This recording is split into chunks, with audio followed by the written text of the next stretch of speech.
Welcome to खोलो किताब। आज हम क्लास 6 की वर्कशीट नंबर 24 करेंगे हिंदी की, जो 28 सितंबर को आपको दी गई है। अगर आप चैनल पे नए हैं तो इसको सब्सक्राइब कर लें और वीडियो पसंद आने पे लाइक, कमेंट और शेयर करना ना भूलें। तो चलिए स्टार्ट करते हैं। सबसे पहले विद्यार्थी यहाँ अपना नाम लिखेंगे।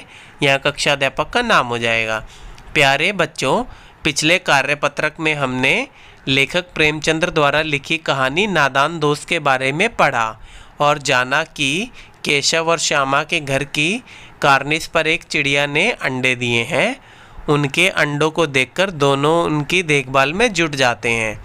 चलिए आगे देखते हैं कि दोनों बच्चे चिड़िया के लिए कैसे और क्या काम करते हैं। अभी पिछले 2-3 कार्यपत्रक या वर्कशीट से आपको यही वाली नादान दोस्त हम जो आपका हिंदी की कहानी है लेखक प्रेमचंद ने लिखी है उसके बारे में बता रहे थे। तो उसी का ये गद्यांश आगे का है। तो आपको कहानी याद तो होगी, नहीं है तो मैं एक लास्ट में एक लिंक डाल दूंगा प्लेलिस्ट का, हिंदी प्लेलिस्ट का। उसकी लास्ट की सबसे लास्ट वाली 2-3 आप वर्कशीट देखेंगे या ऊपर वाली 2-3, तो उससे आपको ये समझ में आ जाएगा कि क्या कहानी चल रही है, अगर आप भूल गए होंगे तो चलिए अब इससे आपको क्लियर होगा कि 2 भाई बहन हैं, श्यामा बहन है और केशव भाई है। तो इनके कार्निस क्या होती है, जो एक ऐसी विंडो होती है, खिड़की, उसके ऊपर ही हल्का सा छज्जा होता है, उस पर चिड़िया ने अंडे दिए थे। तो उसकी रख रखाव और उसके लिए इनमें आपस में बातचीत चल रही है। तो उसी के आगे का गद्यांश है, देखते हैं। श्यामा दोनों हाथों से स्टूल पकड़े हुए थी।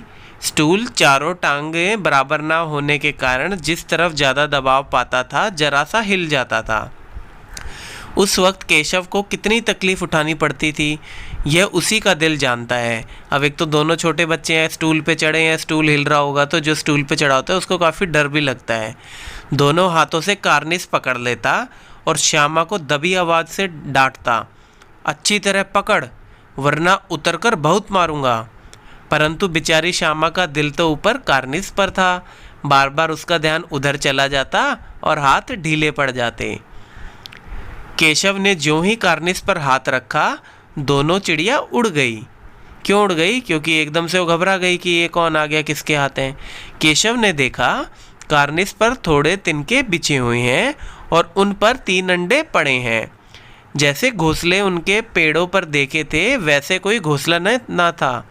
अब जैसे घोंसले हमने पेड़ों पे या एक हमने अपने दिमाग में बना देते हैं ना, ऐसे गोलाई से में बाउल जैसा होता है, वैसा घोंसला नहीं था। सिर्फ कुछ तिनके बिछे हुए थे और उसी के ऊपर 3 अंडे थे। श्यामा ने नीचे से पूछा कि भाई के बच्चे हैं भैया? इसका मतलब है श्यामा ने अपने भाई से पूछा कितने बच्चे हैं भैया?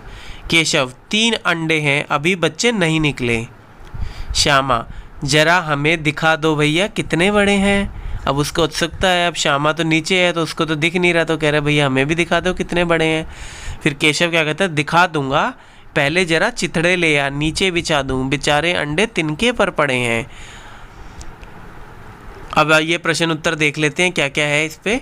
पहला प्रश्न क्या है, श्यामा के पकड़ने के बावजूद भी स्टूल क्यों हिल जाता था? अब क्यों हिलता था? क्योंकि श्यामा का, ये रही श्यामा का ध्यान तो कॉर्निस पे था और वैसे ही स्टूल चारों तरफ से बराबर था नहीं, तो वैसे हिलता था और उसकी पकड़ ढीली पड़ जाती थी क्योंकि उसका ध्यान था कार्निस पर।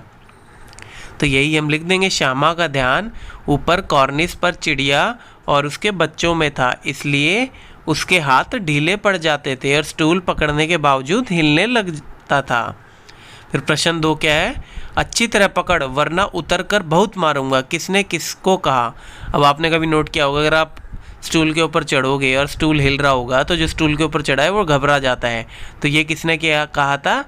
ये श्यामा के भाई ने बोला था उसको, जब वो कॉर्निस पर चढ़ा हुआ था तब। तो किसने बोला था? श्यामा का भाई कौन है? केशव। तो केशव ने श्यामा से कहा अच्छी तरह पकड़ वरना उतर कर बहुत मारूंगा। फिर प्रश्न 3, कार्निस पर कितनी चिड़िया थी? तो हमने पढ़ा था कार्निस पर चिड़िया 2 थी, जो दोनों चिड़िया उड़ गई, पर उनके अंडे थे 3। तो यहाँ कंफ्यूज ना हो जाना, चिड़िया यहाँ 2 ही थी, तो यहाँ आ जाएगा 2। फिर प्रश्न 4 क्या है, कै बच्चे हैं भैया? में कै का अर्थ बताइए। अब ये बोलती है श्यामा, तो यहाँ कै का मतलब होता है कितने, तो ग लगा देंगे हम यहाँ कितने। अब गतिविधि क्या दी गई है आपको, गद्यांश में आए सभी संज्ञा शब्दों को छांटकर लिखिए। अब ये हमें गद्यांश पे पहुंचते हैं। चलिए ये रहा आपका गद्यांश। तो सबसे पहले आपको पता होना चाहिए संज्ञा होती क्या है। किसी जाति, द्रव्य, गुण, भाव, व्यक्ति, स्थान और क्रिया आदि के नाम को हम संज्ञा बोलते हैं। तो इसमें से हमें ऐसे ही नाम ढूंढने हैं। किसी का नाम जैसे श्यामा वगैरह, कोई वस्तु हो जाएगा, स्टूल वगैरह हो गया, कॉर्निस हो गई, ये सारी चीज़ें हो गई। ऐसे स्थान वगैरह होगा या किसी गुण वगैरह, ये सारी चीज़ें हमें ढूंढनी है। तो हम देखते हैं, जैसे मेन पहले छांटते हैं। श्यामा हो गया, फिर स्टूल हो गया, केशव हो गया, केशव तो नाम हो गया, और स्टूल क्या हो गया, स्टूल एक थिंग हो गई, वस्तु हो गई। और क्या क्या होता है, जैसे चिड़िया है, चिड़िया भी संज्ञा ही है। और क्या है, ये हाथ है, जैसे हाथ, हैंड, हाथ भी तो संज्ञा में ही आएंगे। और क्या आएगा, दिल आ गया संज्ञा में, फिर कॉर्निस आ गया, अंडे आ गए, पेड़ आ गए, बच्चे आ गए, घोंसले आ गए। तो ये सारी चीज़ें आ गई। अब कई चीज़ें हैं, केशव है, कई बार है, तो हमें बार बार लिखने की ज़रूरत नहीं है।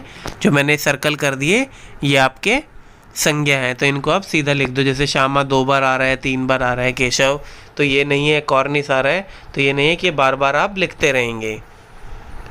जैसे तिनके भी रह गए नीचे, तिनके। इसी के साथ हमारी ये वर्कशीट आज की कंप्लीट हुई।